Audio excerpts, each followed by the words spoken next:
Okay, so this is the sagittal image of the foramen magnum defect. Mm-hmm. You can see that there. So there is the foramen magnum, and we've got the cerebellar tonsil hanging out down here. Here's the cerebellar tonsil, and this is what we call cerebellar sag syndrome. She's had the foramen magnum widened, and you can see down here. You can see down here the defect in the foramen magnum, just around here.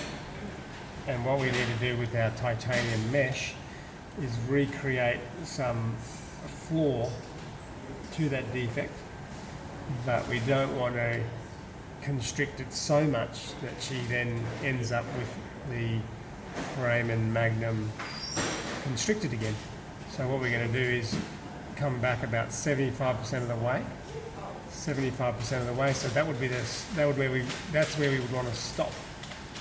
That's where we'd want the edge of our titanium plate along there, like that. And so if we have a look here, we want our titanium edge to run across here like this, and then have a little ledge of titanium that runs across the edge of the bone here, that we can then put screws to lock it in circumferentially around the occipital bone here, and then that'll just sit nice and flush up against the existing defect here. And that will then provide a sling. That'll then provide a sling to support the cerebellar tonsils. So if I click on here, Simon, if I click on there, that's like way too much. Yep. So there's, right, okay, so we could almost, look, this looks like a little bit of a bony point there. Right, we could use that as our point.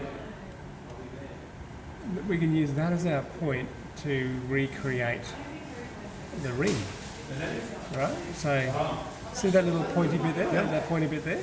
Mm-hmm. And there? That would almost be enough. Maybe just maybe 5 mil beyond that point would get us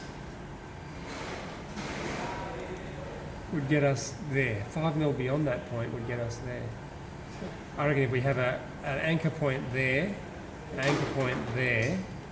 and then just zip it around there in a curvilinear, semilunar shape that matches that. So that's handy having those little triangular points there. Yep. Excellent. We can actually see them right there. And then yep. So we can use that as our guide. The screws are 3.5 or 4 millimeters long. So it should be heaps of room. Yeah. We can measure that just to be sure. I mean, we'll just put screws every few mil along the edge here. That'll be rock solid. Okay. It's handy having that as a guide there, so. Because if I go back into this position here, and I go straight there, and I go in between the two, right in the midline. Oh, that's touching here. So if I go there, that's pretty close to a transverse line across between those two little pointy bits of bone. It's maybe 3 or 4 mil.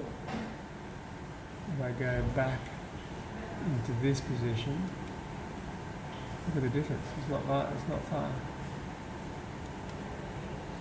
Is there a way to measure that? Yeah, just click on Get a measuring tool. And click and drag. And click and drag from there to there. Yep, 5 mil. 5 mil. So if we go 5 mil distal to the pointy bit on the model, we'll be recording it. Yes. 5 mil distal. Perfect. That's what we'll do. All right. Okay, thanks man.